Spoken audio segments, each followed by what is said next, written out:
Hey everybody, welcome back to Lazy Fox Artisan Goods. Hope you're all having a good holiday and had a Merry Christmas. I wanted to do a video here since we've got a little time. I'm doing a special treat for this week, and that's going to be a beef and mushroom stew. I'm making the stock from scratch with Becker Family Stock Farms marrow bones and also Becker Family Stock Farm beef that we just got in. And so I wanted to show you some of that process of making the stock, and hope you all come and join us for the beef stew later this week. So one of the first things I did was I spent about 6.5 to 7 hours roasting beef bones. So I've got all these marrow bones here that I've roasted off to give them a nice dark brown color here. And so I'll be putting those in our stock pot. There's quite a bit of beef grease in the bottom of that I'm going to actually turn into the roux, which is the thickening sauce for the stew. And so we'll start with these guys.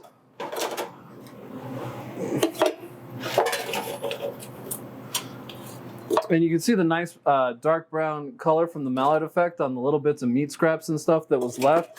That's part of what gives beef.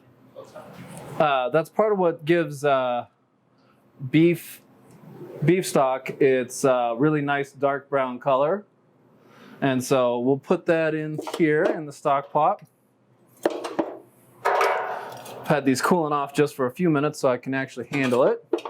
Okay, and we'll set this aside, and I'll be deglazing the bottom of that pan just a little bit after I get the all that delicious beef flavor right there into a roux. Okay, and then the other thing I did was, in a separate pan, because it doesn't take quite as long, is I roasted off probably about 5 pounds of vegetables. So I've got carrots, onions, celery, and tomatoes in here. And so I'm going to put all those in, and then I'm going to deglaze the bottom of this pan as well, so we get the vegetable flavor off the bottom there.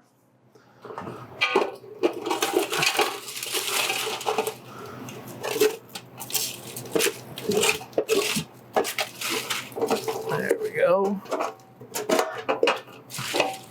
Get all that delicious vegetable product in there. Okay. There we go.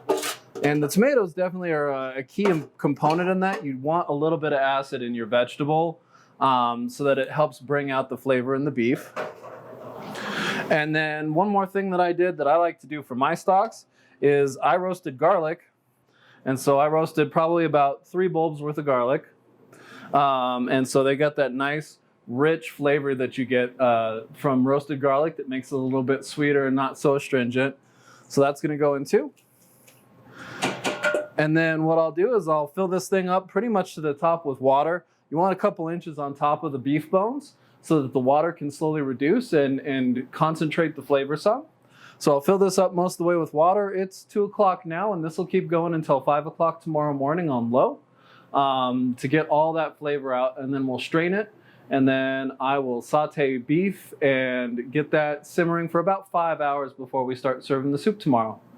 Thanks everybody for joining us, and hope you have a great time. Thank you.